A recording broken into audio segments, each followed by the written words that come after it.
broadcasting from London, where people prefer to only be off sick when they actually are ill. Sure. Yeah, I don't think I've ever taken a day off sick. Except when I had that terrible tonsillitis. Is that when you went home, stayed with your mum and dad? Yeah. Why is that a problem? It's back to health. No, I'm not saying it's a problem. It's back to health. Yeah, I've got a loving family.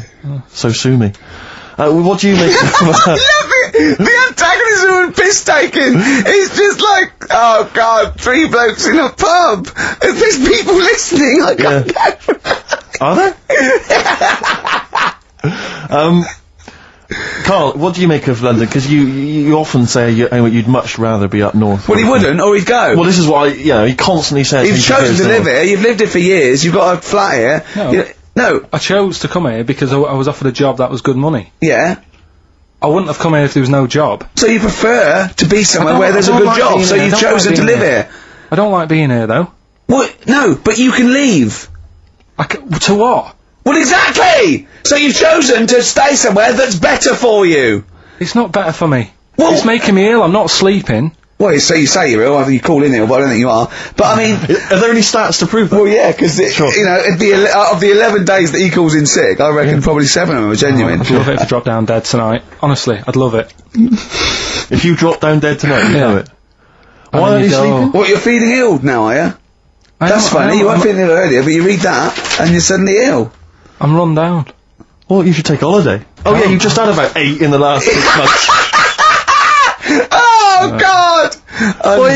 Why are you run down? Yeah, what have you done? You sit in a little air-conditioned office. I haven't got time to tell you. Let's move on. Let's get on with stuff. What have we got anyway? Because we didn't have a chance to meet up this week. Me and Ricky could have done, but you said you were busy, Steve. Yeah, so that's probably why you don't get run down. But finishing work at about 4 o'clock. No, so I could have had the meeting, but we gave you a time, and you suddenly decided with very little notice that you couldn't make it. So that was the meetings and that. Oh. So what have we got then? What have we got? It's 1:20. What have we got? We're on till 3. Well, we've been talking. We've been doing well. We've been playing some great rock and roll. We've been playing some lovely songs. We've told them. We've explained a survey just for employees. Be careful. Yeah. We've put that out there. We put a shout out there. People know. I mean, would you say it was probably safest if you are an employer to never employ Mancunians? Well, I wouldn't go that far. I wouldn't go that far because you see that's only an average. So I imagine some Mancunians, like Londoners, are nice, reliable people. It's probably just a few bad eggs that throw the stats up a little bit. People that would go,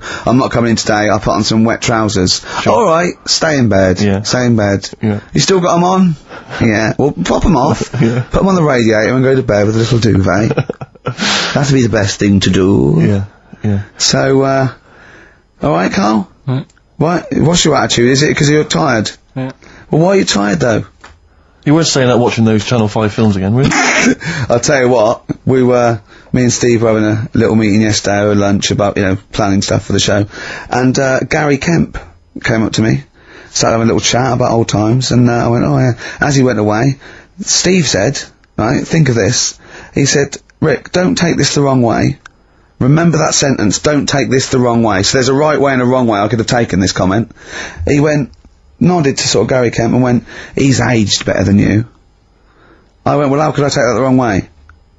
Yeah, it's not offensive. No. Well, the point is this, he didn't know me 20 years ago, so he's actually saying, Rick, don't take this the wrong way, he looks better than you do. Yeah, well, he does. But why say that, Carl? What? Did you really say that? Yeah, although, can I just backtracking for a second? I love the fact you said you bumped into Gary Kemp and you reminisced about old times. What old times did you share with Gary Kemp? Well, no, he came up and said, did we drop the pops together? And I went, no, I did Razzmatazz. I said, oh, we did Razzmatazz. I think he was thinking, had he ever met me before? But he hadn't, because we hadn't. That's what I meant. Yeah. And, but if you had to make an objective analysis... I wouldn't. I think that's out of order. Sure. I mean, you're always slagging me off, but apparently you can't make a value judgment on something else. No. I wouldn't do that. Well, because you're morally all over the place. You don't know where you're coming and going. Believe it. Sure. You should hear what I say about you behind your back. So, would you say you're better looking now than you were? Or... Than I'm what? Would you say you're better looking now than you were? Than I was when? Well, have you aged well? Yes. You've aged well? Yeah, I've kept my looks. Bit of Dando? Bit Evan Dando, this would be lovely, yeah.